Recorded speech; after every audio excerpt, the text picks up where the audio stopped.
Hello, I hope you have a wonderful day today. My name is Michelle Rain, and you can call me Michelle for short. I'd like to do my internship in Bayu Buana Tour and Travel, the one that located in South Jakarta, Indonesia. Kemang Raya Road number 6, Mampang Perapatan, Kemang. Of course, there will be a lot of cultural barriers in working here, because I want to work in tour leader job, especially for overseas tour.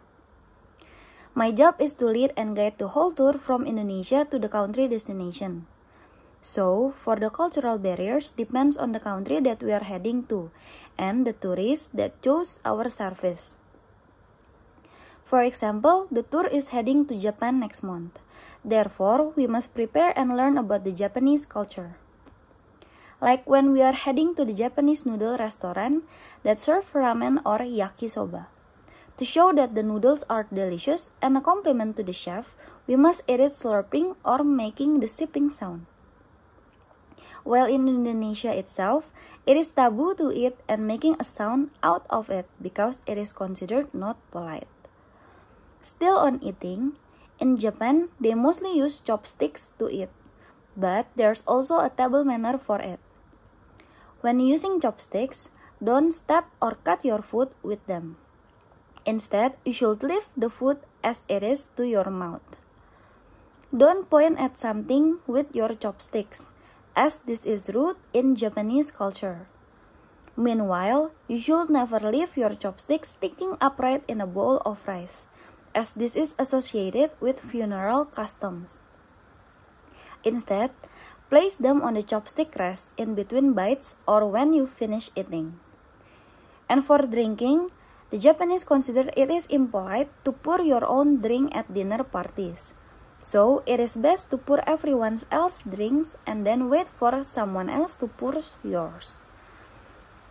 There is another habit in Japan that is bow. Bowing, known as ojigi, is the traditional form of greeting in Japan.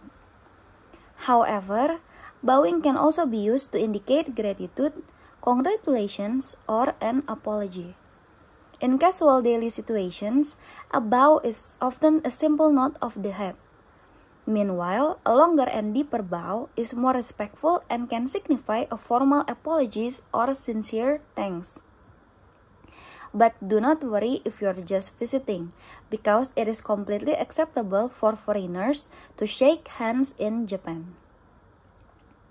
In Japanese homes, there is typically an area inside the front door, known as genkan, where people swap their shoes for house slippers.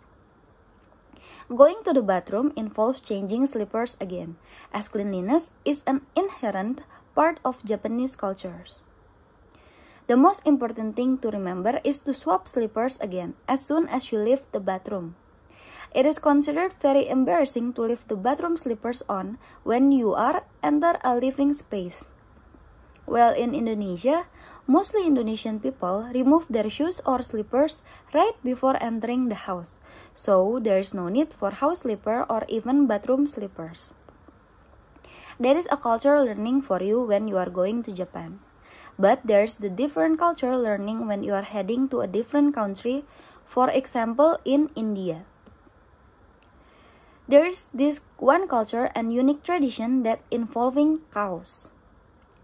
The cows symbolize the land and the solvency. It is also a symbol of the mothers of all gods.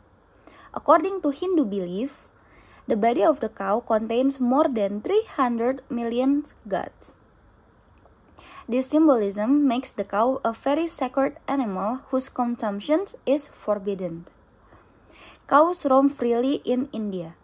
They can be seen in the courtyards of the people's houses, in the squares, and some resting in the higher center. And there are still many more of the cultural barriers that we must understand, so that we don't hurt their cultures and we have to appreciate one another.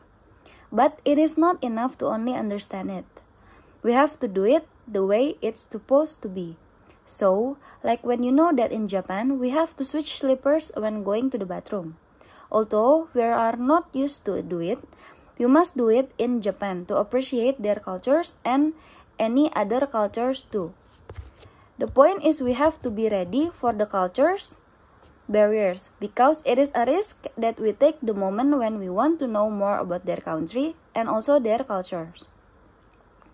It is important to learn and understand about the culture barriers because the moment we understand their cultures, they will feel not only appreciated but also safe and comfortable, making a relations with people who understand their cultures.